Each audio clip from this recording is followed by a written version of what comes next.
So I've been getting a lot of questions of, Stocky, why the is Apple getting into finance? Is this positive or negative? Why are these banks, these secondary market banks, offering so much money for people to switch? Do you want to know the truth? The truth is that this is like, I'm going to start shit on the internet again, but this is the equivalent of Kick offering 95% cut to creators. The same exact thing. I'm not throwing shade or starting drama. I'm just giving you guys, for those of you guys that understand streaming more than you understand the markets. What happens is, the idea is that this brings a bunch of people in. They withdraw from their bank and they put it in here. And then next year, they every 3 months, they cut it down by 0.5%. 0.5%, and it slowly goes down, but it's still better than the banks, so you keep your money there, and then eventually it goes down to the same as the banks, but now you're too lazy or you don't want to withdraw and switch back to the bank, so now they have your deposits there, they're paying you nothing, and they're utilizing your cash. So hit while the iron's hot, guys. If you're one of those people who actually will do the legwork, take the free money. But this isn't sustainable. These companies can't front load 4.4% interest rates, just put it that way for you guys, interest rates on money and deposits and leave it like that for years and years and years. An extremely common Kick W. Wait, what? No, I'm saying the same thing. Like, they're going to bring in a bunch of streamers, and the idea is that gives them a baseline of streamers. And so when they cut this to 80% and then 70% and whatever, because they want to actually start making money, then they're going to be like, well, people are already there, they're not going to switch. It's like, look at me, right? Twitch is taking an extra 20% of my money, plus they're cutting sponsorships, plus they're doing all this other shit. They're taking cuts here and there. I'm not moving because I've been here long enough and I don't want to start over again. Although I need to start multi-streaming to YouTube. But either way, it's just what it is. It's like you got to entice. It's a marketing thing, right? This is a marketing thing. Apple's not going to keep a sustained 4.15%. And Goldman is not going to back a 10-year payment out of 4.15%, especially if the federal funds rate gets cut or comes back down in the next couple years and the federal funds rate is under 4%. There's no bank in the world that's going to pay 4% for your money when they can borrow cheaper and not have to actually have deposits on it. They can borrow it, invest 100%, and reverse repo that shit. And if they do a reverse repo, it could be even cheaper. If they borrow from the Fed, it could be even cheaper. But they're not going to give you that money. They have no incentive to do so. Understand what I mean? So yeah, do it and get the money, but just understand that it's not going to be like this forever. I mean, just like Ally, right? Remember Ally? They used to be like at 2.8%, and they were outpacing everybody forever. And then when the rates, when the Fed cut rates, Ally was offering like 0.25%. If you think I'm making this shit up, Ally is the most famous bank in the past decade for being the highest, larger sized bank to offer the highest yield and savings. They even dropped from like 2.8 to 2.25% because there's no incentive. Why are they going to pay you more to borrow your money than they can borrow from the Fed and not have to worry about having a deposit on a fractional reserve on hand? So this isn't going to last. This is just, let's bring in customers in the short term with this. We can justify it because we're going to have to borrow from the Fed and from banks at the same rate anyways. We'll do this, and then we'll just lower it down. We'll just slowly turn up the heat on the frog in the boiling water. How long do you think it'll last, though? I think they're taking advantage of the bank run thing that just happened, the bank debacle and everything like that, and people, whatever, and the inflows coming back in. How long do I think it'll last? I don't know, but here's the thing. Me personally, I don't look at historical numbers. I don't look at historical trends and say that's going to happen every time. But one thing to keep in mind, and this is what's so funny about a lot of people that are new to the market, right? We get this idea that the Fed is going to lower rates means the market moons. Well, right now, yeah, kind of, because everyone's playing the trend. Normally, the closer we get to lowering rates, the more people start to, hedge against their positions. But right now, everyone's buying on that news, so everyone else is playing because they're trying to get to that flat line. Historically speaking, though, when the Fed starts cutting after massive increases, the market takes a fucking shit.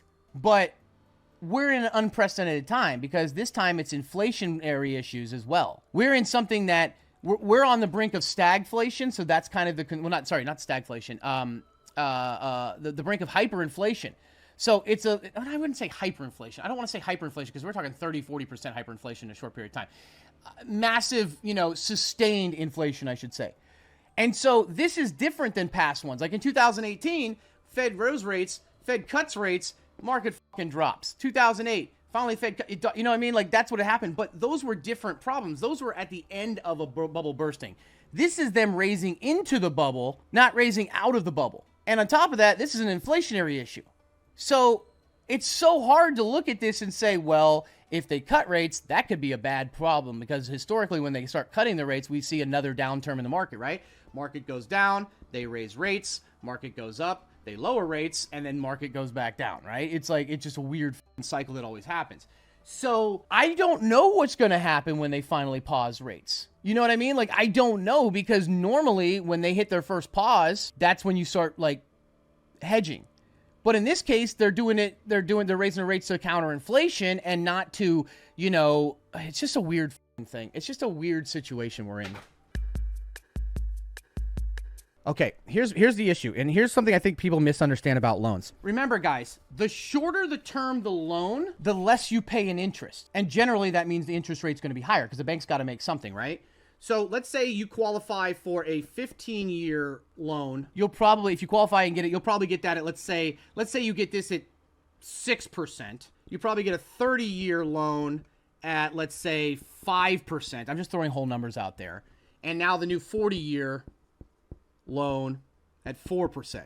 Making the minimum payment, which one do you think you're going to pay more money on? It's the same loan. Let's say $350,000 loan. Most people look at this and say, you're going to pay more on this one. Hell no. You're going to pay way fucking more on this motherfucker. At a 30-year mortgage, your average monthly payment right now would be $1,879. The total amount of your $350,000 loan over that time frame will be $676,395. Because you will have paid $327,000 in interest. Let's do a 15-year at 6%. Your average monthly payment will be significantly higher. It will be $2,954. Total cost of loan will be $531,000. You will have paid $181,000 in interest. Almost half the interest paid in half the time, right? Makes sense. But you're going to be paying a lot more monthly. This is the way to go if you can afford it.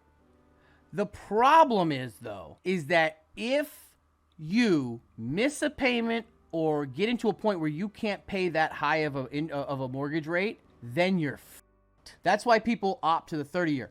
My opinion, personally, if I had to choose between these two, and I'm doing really well right now, I wouldn't take this loan. I would take this loan and make the exact same payment as this loan. Why? Because if something happens and I can't make an extra payment, I have a significantly lower payment. And if I'm making extra payments for a year, that payment's going to be even lower, and I'm not as at risk of falling significantly behind underwater. That's only if you have the option. But if you qualify for both, you're most likely to be able to negotiate early payment on your principal, and you'll be fine. So I would rather take this loan and make the same payment if I could afford both, because this gives me that fail-safe. Now, if you're very well off and you've got assets and you've got other things, then you don't have to worry about this. But I'm saying if you qualify for both of these and they are within 1%, or if there was a crazy flip, it was like 4.85 here, which it's not going to. Take this motherfucker and pay with that. You'd be very surprised how quickly that thing comes down, but you also protect yourself to the downside. And if you need the money for something else, you can always scale back. The problem is that when I posted a video about TikTok and said how the 40-year is going to fuck people, all I heard was, this guy is such a fucking idiot. What a dumbass. Take the 40-year and just make the extra payments like you would on a 30-year and you're set.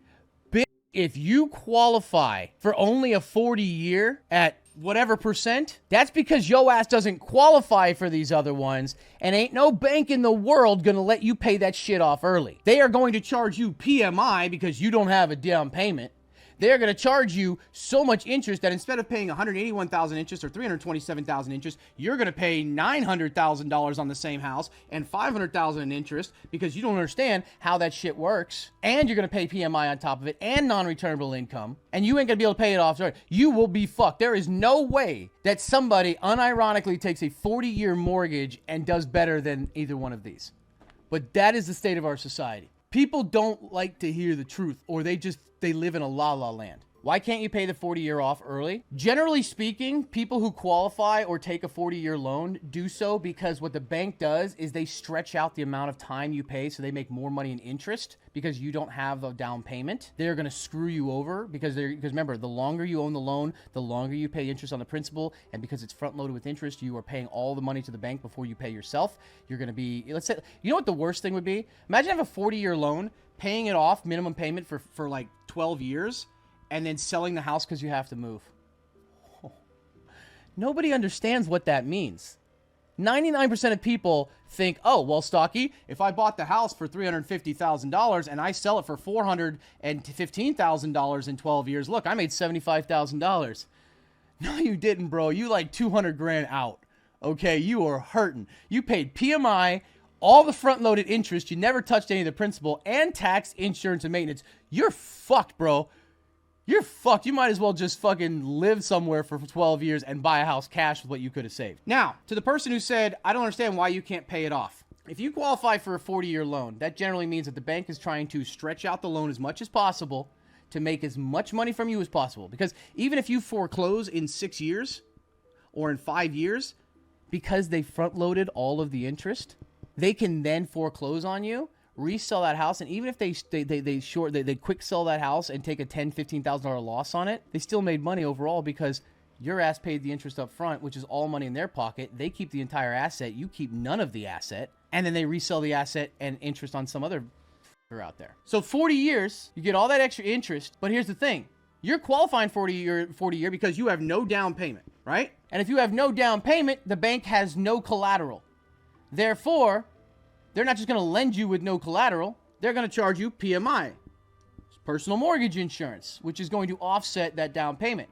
And you are going to pay an additional $100 to $150 a month probably until you have paid down enough of the principal that they have recovered their 20%. Oh, by the way, you don't pay down the principal but like a couple dollars every month the first 10 years. So you can rack up an extra $10,000 to $15,000 on top of the interest that you're paying and insurance and mortgage and taxes. But Stocky, why can't I pay it down early? Why the fuck would the bank let you pay down the principal early, which hurts their bottom line because they make interest off of how much principal you owe, if you don't qualify? All of the cards are in their hand. The ball's in their court.